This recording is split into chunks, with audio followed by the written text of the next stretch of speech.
안녕하세요, 여러분. 시골농부TV에 오신 것을 환영합니다. 도움이 되셨다면 구독과 좋아요 꼭 부탁드립니다. 호박 모종 3개로 15개의 탐스러운 호박을 수확할 수 있다면 믿으시겠습니까? 그리고 지금까지 호박 농사가 잘 안 됐던 진짜 이유가 날씨도 벌도 아니라는 사실을 알고 계셨습니까? 안녕하세요, 여러분. 오늘도 이렇게 찾아와 주셔서 진심으로 감사드립니다. 저희 채널이 처음이신 분들께서는 지금 바로 구독 버튼과 좋아요를 눌러주시면 저에게 큰 힘이 됩니다. 알림 설정도 함께 해두시면 다음 영상을 가장 빠르게 만나보실 수 있습니다. 저는 텃밭을 가꾼 지 15년이 넘었습니다. 그 세월 동안 수많은 실패를 겪으면서 깨달은 것들이 있습니다.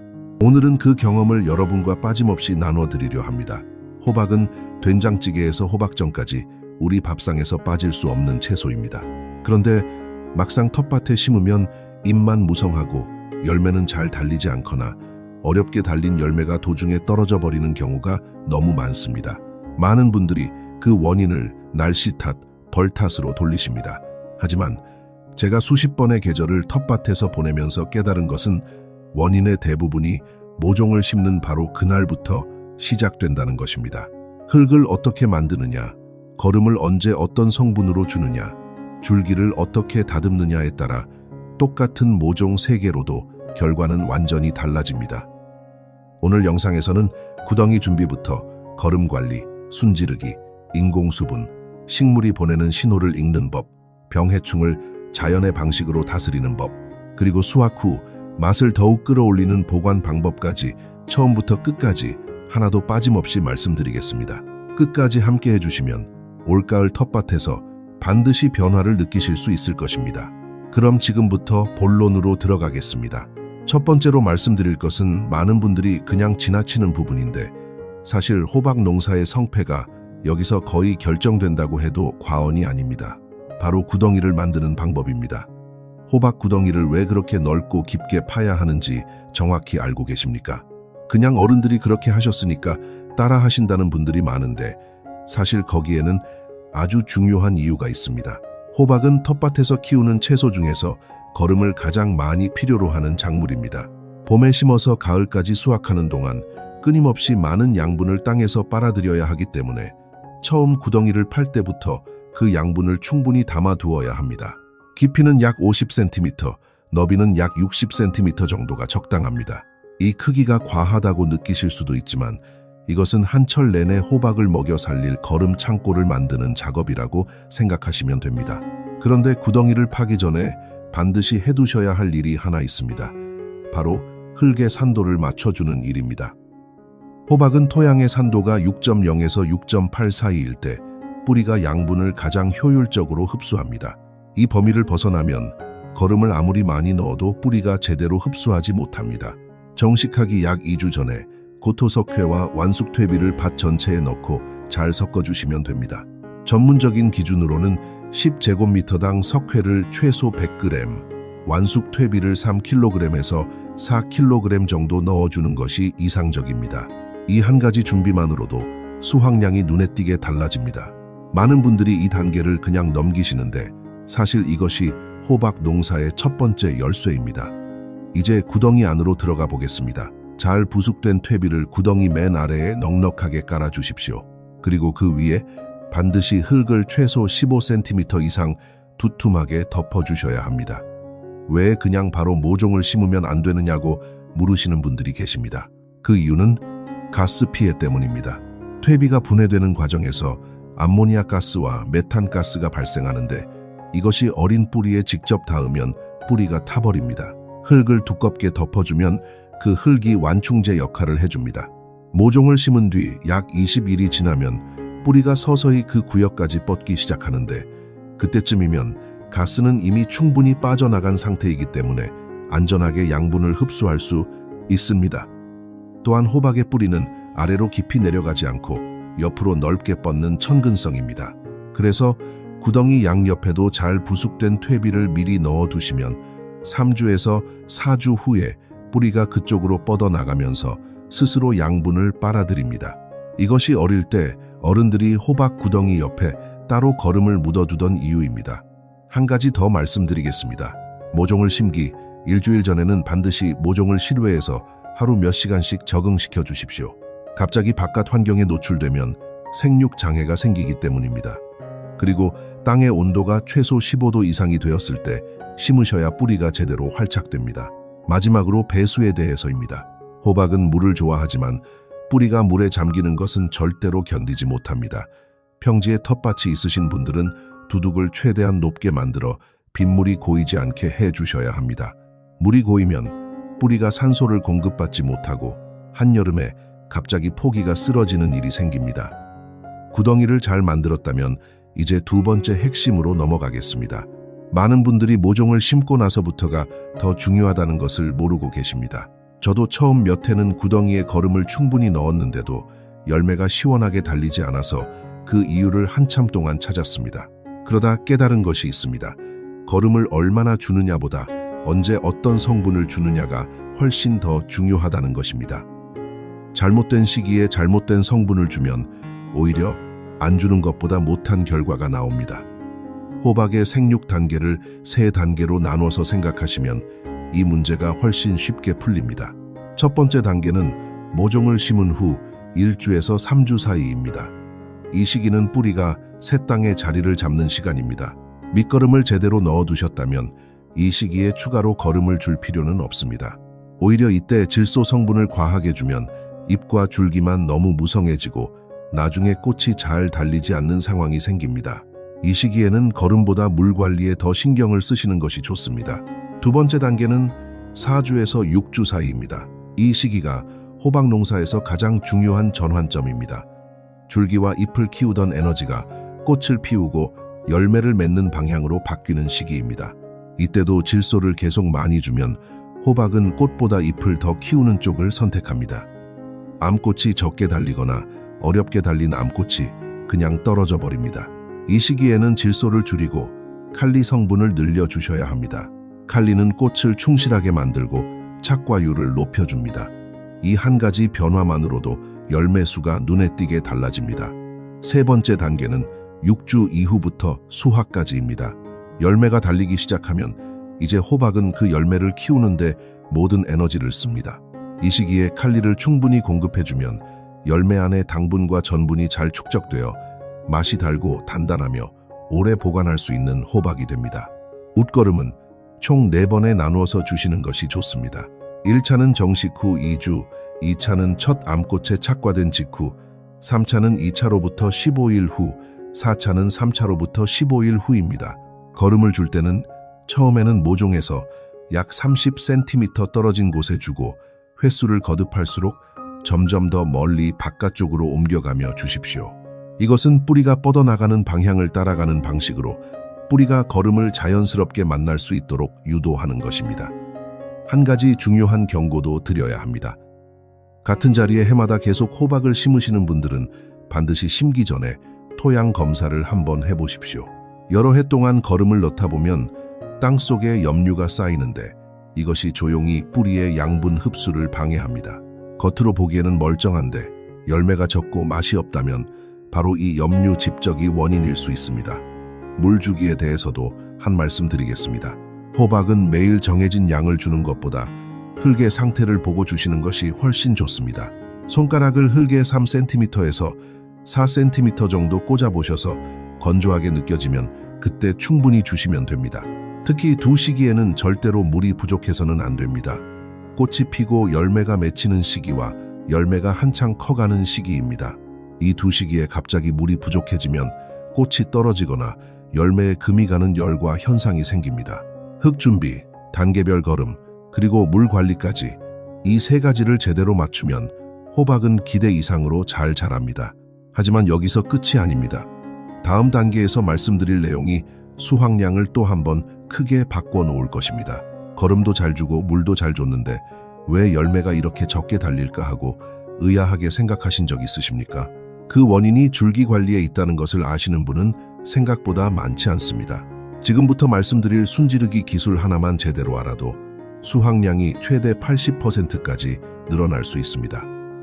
실제로 순지르기를 하지 않고 방임 재배한 것과 아들덩굴 3개만 정리해서 키운 것을 비교해보면 열매의 무게와 품질에서 압도적인 차이가 납니다. 호박은 내버려 두면 덩굴이 사방으로 마구 뻗어나가면서 텃밭 전체를 덮어버립니다. 보기에는 참 무성하고 건강해 보이지만 사실 그 안에서는 영양분이 줄기와 잎을 키우는 데만 소비되고 있습니다. 암꽃은 적게 달리고 달렸다 해도 크기가 작고 맛도 떨어집니다. 이것을 바로잡는 기술이 순지르기입니다. 호박의 줄기는 크게 세 가지로 나눌 수 있습니다. 처음 자라는 어미덩굴, 어미덩굴에서 갈라져 나오는 아들덩굴, 그리고 아들덩굴에서 다시 갈라지는 손자덩굴입니다. 중요한 것은 암꽃이 주로 아들덩굴에 달린다는 점입니다. 어미덩굴에만 집중하거나 손자덩굴까지 모두 방치하면 정작 열매를 달아줄 아들덩굴의 양분이 제대로 가지 않습니다. 단호박이나 늙은 호박처럼 크고 묵직한 열매를 원하신다면 어미덩굴이 5마디에서 6마디 정도 자랐을 때 생장점을 잘라주십시오. 그러면 아들덩굴이 2개에서 3개 힘차게 자라기 시작합니다. 여기서 중요한 것이 있습니다. 경기도 농업기술원의 실험 결과에 따르면 포기당 아들덩굴 2개를 키우고 각 덩굴에 열매를 1개씩만 남겼을 때 10제곱미터당 총 수확량이 가장 높았고 상품과 비율도 84%에 달했습니다. 열매를 욕심내서 많이 달아두면 오히려 모든 열매가 작고 맛이 없어집니다. 적게 달되 제대로 키우는 것이 훨씬 현명한 방법입니다. 또한 각 품종별로 암꽃이 달리는 위치를 미리 알아두시면 훨씬 유리합니다. 늙은 호박의 경우 아들덩굴에서 첫 번째 암꽃은 8번째 마디에, 두 번째 암꽃은 13번째 마디에, 세 번째 암꽃은 18번째 마디에 달립니다.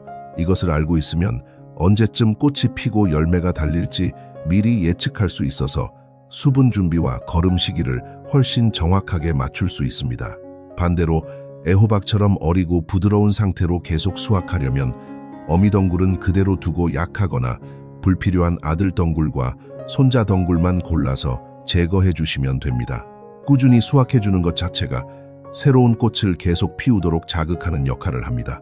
순지르기는 큰 잎이 5장 이상 달렸을 때부터 시작하시고 반드시 아침 서늘한 시간에 해주십시오. 한낮에 뜨거운 햇볕 아래에서 자르면 잘린 부위가 잘 아물지 않습니다. 그리고 한 가지 더, 덩굴을 정리하고 나면 잎과 줄기 사이의 공기 흐름이 좋아지면서 여름철에 가장 많이 발생하는 흰가루병과 노균병의 발생 위험도 함께 줄어듭니다. 순지르기는 단순히 수확량을 늘리는 기술이 아니라 병해충을 예방하는 방어막이기도 합니다. 이제 많은 분들이 고민하시는 수분 문제로 넘어가겠습니다. 요즘 텃밭에서 벌을 보기가 정말 어렵습니다. 도시, 근교와 주말 텃밭에서는 특히 자연 수분이 제대로 이루어지지 않아 열매가 달렸다가 그냥 떨어지는 경우가 크게 늘었습니다. 이럴 때는 인공수분을 직접 해주셔야 합니다. 그런데 인공수분도 시간이 있습니다. 암꽃의 수정 능력이 가장 높은 시간은 꽃이 핀 당일 오전 4시에서 6시 사이입니다. 오전 9시가 넘어 기온이 올라가기 시작하면 꽃가루의 활력이 급격히 떨어집니다. 30도 이상의 고온에서는 꽃가루가 거의 기능을 잃습니다. 그래서 인공수분은 반드시 이른 아침에 하셔야 합니다. 방법은 간단합니다. 활짝 핀 숫꽃을 하나 따서 꽃잎을 살살 뒤로 젖히고 노란 꽃가루가 묻어있는 수술 부분을 암꽃의 암술머리 전체에 골고루 부드럽게 문질러 주시면 됩니다. 한 군데만 살짝 닿게 하면 안 됩니다. 암술머리 전체에 고르게 묻혀주셔야 착과율이 높아집니다. 장마철처럼 벌이 전혀 활동하지 못하는 시기에는 착과 촉진제를 50배액으로 희석해서 암꽃 머리 부분에 살짝 뿌려주시는 방법도 효과적입니다. 수분이 잘 이루어졌다면 이틀에서 사흘 안에 꽃 아래쪽 열매 자루가 굵어지고 색이 짙어집니다. 반대로 사흘에서 닷새 사이에 꽃자루가 노랗게 변하면서 열매가 떨어지면 수분에 실패한 것이니 다음에 새로 피는 꽃으로 다시 시도해 주시면 됩니다. 그리고 인공수분을 정확히 했는데도 암꽃이 계속 떨어진다면 밤 기온이 너무 낮은 것이 원인일 수 있습니다. 기온이 10도 아래로 내려가면 씨방이 제대로 발달하지 못합니다. 이럴 때는 포기 주변에 짚을 10cm 두께로 깔아 지온을 유지해 주시면 열매가 훨씬 잘 붙습니다. 이 작은 차이 하나가 한 해 수확량을 완전히 바꿔 놓을 수 있습니다. 지금까지 구덩이 만들기, 단계별 거름주기, 순지르기, 인공수분까지 말씀드렸습니다. 그런데 오랫동안 텃밭을 가꾸면서 깨달은 것이 하나 더 있습니다. 호박은 말을 하지 못하지만 항상 신호를 보내고 있다는 것입니다. 그 신호를 읽을 수 있는 사람과 그렇지 못한 사람 사이에는 수확량에서 큰 차이가 생깁니다. 문제가 생겼을 때 잎과 줄기가 먼저 알려줍니다. 그 신호를 일찍 알아채면 큰 피해 없이 바로잡을 수 있지만 놓치면 열매 전체를 잃을 수도 있습니다. 지금부터 말씀드리는 5가지 신호는 반드시 기억해 두십시오. 첫 번째 신호는 아래쪽 잎부터 위로 올라오며 노랗게 변하는 것입니다. 이것은 질소가 부족하다는 뜻입니다. 이때는 희석한 액체 유기 비료를 뿌리 주변에 조심스럽게 뿌려주시면 됩니다. 한꺼번에 너무 많이 주지 마시고 조금씩 나눠서 주시는 것이 좋습니다. 두 번째는 잎 가장자리가 갈색으로 타들어가거나 잎이 안쪽으로 말리는 경우입니다. 칼리가 부족하거나 흙이 너무 건조한 것입니다. 이때는 비료보다 먼저 흙의 수분 상태를 확인하십시오. 물이 부족한 것이라면 물을 먼저 충분히 주고 그래도 증상이 계속되면 칼리 성분을 보충해 주시면 됩니다. 세 번째는 줄기와 잎은 무성하고 윤기가 흐르는데 꽃이 잘 달리지 않는 경우입니다. 질소가 너무 많은 것입니다. 이럴 때는 거름을 잠시 끊고 식물이 스스로 균형을 찾도록 조금 기다려 주십시오. 억지로 더 주면 상황이 악화될 뿐입니다. 네 번째는 인공수분을 했는데도 암꽃이 계속 떨어지는 경우입니다. 밤 기온이 너무 낮거나 뿌리 쪽에 물이 고여 있는 것이 원인인 경우가 많습니다. 배수 상태를 다시 확인하시고 밤에 기온이 많이 떨어지는 시기에는 포기 주변에 짚을 깔아 지온을 유지해 주십시오. 5번째는 열매가 작고 표면이 거칠게 올라오는 경우입니다. 칼슘이 부족하다는 신호입니다. 이럴 때는 고토석회를 소량 뿌리 주변에 가볍게 보충해 주시면 증상이 나아집니다. 그런데 한 가지 더 알아두시면 좋습니다. 응급처치가 필요할 때는 칼슘 아세트산 용액을 0.5% 농도로 희석하거나 제일 인산 칼슘을 0.3% 농도로 희석해서 잎에 직접 뿌려주시면 땅에 보충하는 것보다 훨씬 빠르게 효과가 나타납니다. 잎을 통해 흡수하는 속도가 뿌리를 통한 흡수보다 몇 배나 빠르기 때문입니다. 이렇게 5가지 신호를 잘 기억해 두시면 문제가 생겼을 때 당황하지 않고 빠르게 대응할 수 있습니다. 그런데 신호를 읽는 것만큼이나 중요한 것이 하나 더 있습니다. 바로 병해충을 미리 막는 것입니다. 이 부분은 대부분의 호박 재배 안내에서 그냥 넘어가는 경우가 많은데 실제로는 한 해 농사를 조용히 망치는 가장 큰 원인 중 하나입니다. 호박에서 가장 자주 나타나는 병은 흰가루병입니다. 특히 우리나라에서는 6월부터 8월 사이 기온이 높고 습한 시기에 집중적으로 발생합니다. 잎 표면에 밀가루를 뿌려놓은 듯한 흰 반점이 생기고 점점 잎 전체로 번져나갑니다. 화학 약품을 쓰지 않고 예방하고 싶으시다면 현미식초를 물에 100배로 희석해서 오후 서늘한 시간에 잎 앞뒤로 골고루 뿌려주십시오. 이미 병이 번졌다면 병든 잎을 즉시 제거하고 남아있는 잎들 사이에 통풍이 잘 되도록 덩굴을 한 번 더 정리해 주십시오. 앞서 말씀드린 순지르기가 병해충 예방에도 직접적으로 연결된다는 것을 다시 한번 기억해 주십시오. 두 번째로 주의하실 것은 노균병입니다. 잎 뒷면에 황갈색 곰팡이가 피어오르는 것이 특징으로 장마철처럼 비가 오래 이어지는 시기에 잘 발생합니다. 가장 효과적인 예방책은 두둑을 높게 만들어 물이 빠지게 하고 절대로 잎 위에 직접 물을 뿌리지 않는 것입니다. 물은 항상 뿌리 근처 땅에만 주십시오. 세 번째는 진딧물입니다. 잎 뒷면에 회색 먼지처럼 달라붙어 즙액을 빨아먹고 잎을 오그라들게 만드는 해충입니다. 화학, 농약 없이 퇴치할 수 있는 매우 효과적인 방법이 있습니다. 바로 난황유입니다. 만드는 방법은 간단합니다. 바로 창보니 계란 노른자 1개를 물 50ml에 넣고 믹서기로 3분간 충분히 갈아줍니다. 여기에 식용유 60ml를 추가하고 다시 5분간 더 갈아줍니다. 이렇게 만든 원액을 물 20리터에 풀어서 해가 진 저녁이나 이른 새벽에 잎 앞뒤로 골고루 뿌려주시면 됩니다. 햇볕을 받으면 계란 노른자가 굳으면서 진딧물의 숨구멍을 막고 식용유가 막을 형성해 새로운 진딧물이 붙는 것을 방해합니다. 이 난황유는 흰가루병과 잎 반점병 예방에도 동시에 효과가 있습니다. 냉장 보관하면 1주일에서 2주일 정도 사용할 수 있으니 미리 만들어 두시면 편리합니다. 그리고 텃밭 주변 풀숲에서 칠성 무당벌레를 찾아 진딧물이 붙은 잎 위에 올려두시면 하루에 500마리까지 잡아먹어줍니다. 비용도 들지 않고 환경에도 전혀 해가 없는 가장 이상적인 방법입니다. 이처럼 화학약품 없이도 충분히 건강하게 호박을 키울 수 있습니다. 자연이 주는 방법을 잘 활용하면 오히려 더 안전하고 맛있는 호박을 수확할 수 있다는 것을 꼭 기억해 주십시오. 이제 마지막으로 한 가지만 더 알고 계시면 됩니다. 지금까지 말씀드린 모든 과정을 잘 따라오셨다면 이제 기다리던 수확의 시간이 다가옵니다. 그런데 여기서도 놓치는 분들이 많습니다. 언제 따느냐, 그리고 딴 다음에 어떻게 보관하느냐에 따라 같은 호박이라도 맛이 완전히 달라집니다. 애호박처럼 어린 상태로 수확하는 호박은 착과된 후 7일에서 열흘 사이에 따주시는 것이 좋습니다. 너무 오래 두면 하루 이틀 사이에 크기가 몇 배로 커지고 질겨져서 맛이 떨어집니다. 그리고 꾸준히 따주는 것 자체가 새로운 꽃을 계속 피우도록 자극하기 때문에 조금 이르다 싶어도 과감하게 수확하시는 것이 전체 수확량을 늘리는데 훨씬 유리합니다. 단호박이나 늙은 호박처럼 완전히 익혀서 수확하는 경우에는 착과 후 45일에서 50일 정도가 지났을 때가 적기입니다. 수확 시기를 판단하는 가장 확실한 방법은 꼭지 부분을 보는 것입니다. 열매 자루가 황갈색으로 변하면서 목질화되고 열매 표면에 흰 분가루가 생기기 시작하면 완숙에 가까워진 것입니다. 손톱으로 눌러보았을 때 쉽게 들어가지 않으면 수확해도 됩니다.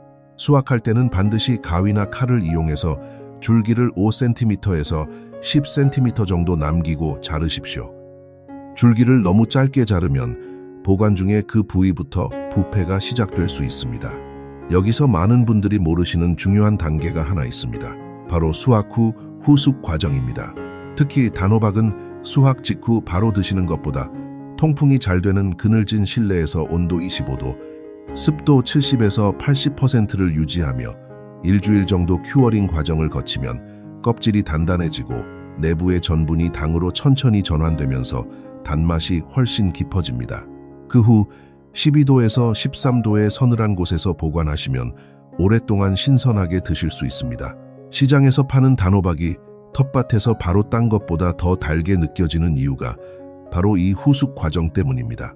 보관할 때는 호박끼리 서로 닿지 않게 하고 바닥에 직접 놓지 마시고 지피나 종이를 깔아 통풍이 되도록 해주십시오. 오늘 말씀드린 내용을 정리해 드리겠습니다. 호박 농사는 크게 4가지 기둥 위에 서 있습니다. 첫째는 심기 전에 구덩이와 흙을 제대로 준비하는 것. 둘째는 생육 단계에 맞게 거름과 물을 관리하는 것. 셋째는 순지르기와 인공수분으로 열매를 제대로 달아주는 것. 그리고 넷째는 잎과 줄기가 보내는 신호를 읽고 병해충을 자연의 방식으로 다스리며 빠르게 대응하는 것입니다. 여기에 수확 후 후숙이라는 마지막 한 걸음까지 더하면 텃밭에서 나온 호박이 시장에서 파는 것보다 훨씬 맛있어집니다. 이 5가지가 제대로 맞아떨어지면 모종 3개로도 15개의 탐스러운 호박을 거둘 수 있습니다. 텃밭이 넓지 않아도 괜찮습니다. 작은 공간이라도 식물을 제대로 이해하고 매일 조금씩 들여다보고 천천히 정성을 기울이면 가을에 묵직한 호박을 2손으로 들어 올리는 그 뿌듯함을 반드시 느끼실 수 있습니다. 씨앗 하나에서 시작된 작은 생명이 한철 내내 온 가족의 밥상을 채워주는 그 기쁨은 직접 경험해 보신 분들만 아시는 것입니다. 올해는 꼭 그 기쁨을 느껴보시길 진심으로 바랍니다. 오늘 영상이 도움이 되셨다면 좋아요와 구독 버튼을 눌러주시고 알림 설정도 해두시면 다음 영상을 가장 빠르게 만나보실 수 있습니다. 여러분의 텃밭 이야기도 댓글로 나눠주시면 정말 반갑겠습니다. 올해 호박 농사 꼭 풍성하게 결실 맺으시길 진심으로 응원합니다. 다음 영상에서 또 뵙겠습니다.